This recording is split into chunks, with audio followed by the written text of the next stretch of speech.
Bolalar, bugungi Kamalak el dasturining aziz mehmoni ulug' yozuvchi Chingiz Aytmatovdir. Assalomu alaykum Chingiz aka. İskender balam, sen çağırıpsın, ben geldim. Antkeni sen öte akıllı bala görünüyorsun. Yana şu seni benim söylersen, balkim başka bala şakalar hem şu eşitip bir nesini öğrenip koyup duram. Ruxsat bersangiz, men sizga 3 ta 4 ta savol bersam. Aynen. Birinchi savolin qaysi?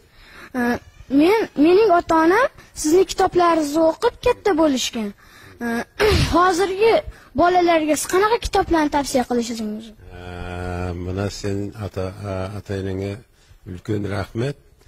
Men kitaplarını okup, onu sana aytıp bergenin qarabaysın. Yemi sen men neberelerimin katarında bolasın. Men neberelerim için yanı kitap yazışım gerek. Biraz oylayım men balalar için birisi yazdım bu. Hep hazır oylap kalan bir kızık neyse yazdım. Saldatın balası degen. Saldatın balası bu eskide bulgun okuya. Al köp dillerge tercüme edildi. Andan başka dağı bir ak paraxot, ak keme degen angime yazdım. Baldar için, özüne okşayan baldar için. Anda da bir balanın tağdırı, okuyası.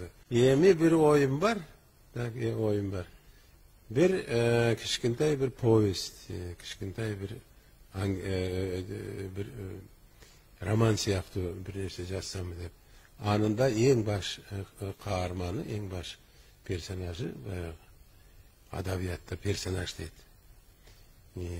Bir bala oladı. Buna balkim özüne okşayan bir tatına kay, yüzü jarık, akıllı tunuk bir balan yazsam dep oylayım.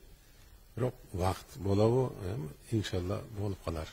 Rahmat sizga o'z qimmatli vaqtingizni ayamasdan men bilan suhbatlashganingiz uchun ko'p yashab, sog' salomat bo'ling. Aynan aytganingizni kelmay qo'ysin.